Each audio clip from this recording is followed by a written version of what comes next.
মৃত্যুর যন্ত্রণা কত কঠিন, সইতে তুমি পারিবে না। মৃত্যুর যন্ত্রণা। আসসালামু আলাইকুম বন্ধুরা, সবাই কেমন আছেন? আলহামদুলিল্লাহ, আমিও ভালো আছি।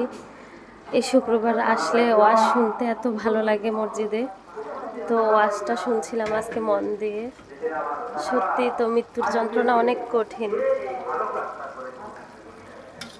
তবে এই মৃত্যুর স্বাদ আমাদের সবাইকে গ্রহণ করতে হইব। একদিন সবাই এই দুনিয়া থেকে চলে যেতে হইব।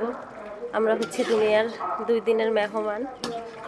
তো বন্ধুরা, সবাই তো রান্না বান্না করছেন, আমিও করছি। আজকে একটু ভিন্ন আয়োজন। আজকে বাজার থেকে গরু মাংস নিয়ে দেয়নি, তো হোস্টেলে নিচ্ছে। সবসময় কোরবানি ঈদে কিন্তু কোরবানি যখন দেয় আমাদের কিন্তু তেমন একটা মাংস থাকে না, কারণ সবাইকে দিয়ে দিই। আমাদের যেহেতু গরুর মাংসের দোকান, তো সবসময় গোস্ত খাওয়া হয় প্রায়। তো কোরবানি দিলে বেশিরভাগ মাংস সব মানুষদেরকে দিয়ে দেওয়া হয়। তো কোরবানির কিছুদিন যাওয়ার পরে কিন্তু আমাদের মাংস শেষ হয়ে যায়। এখন আপাতত গরুর মাংস নেই। তো এই তো রান্না করছি হোস্টেলে একদিকে, আর একদিকেই তো পুঁইশাক তরকারি রান্না করছি। আর এখানে তো বেগুন কাটা রাখছি, বেগুন দিয়ে মাছ দিয়ে রান্না করব। নিচে টমেটো আছে। এদিকে মাছগুলোকে আমি তো হলুদ মরিচ মাইখা রাখছি, ভাজবো। তো ভাজি করে এই বেগুনগুলো দিয়ে রান্না করব।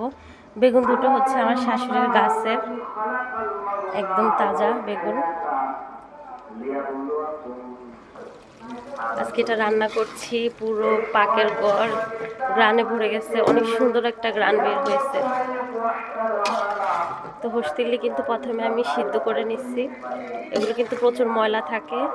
তো সিদ্ধ করার পর ভালো করে ধুয়ে তো এখানে মশলা দিয়ে বসাইছি।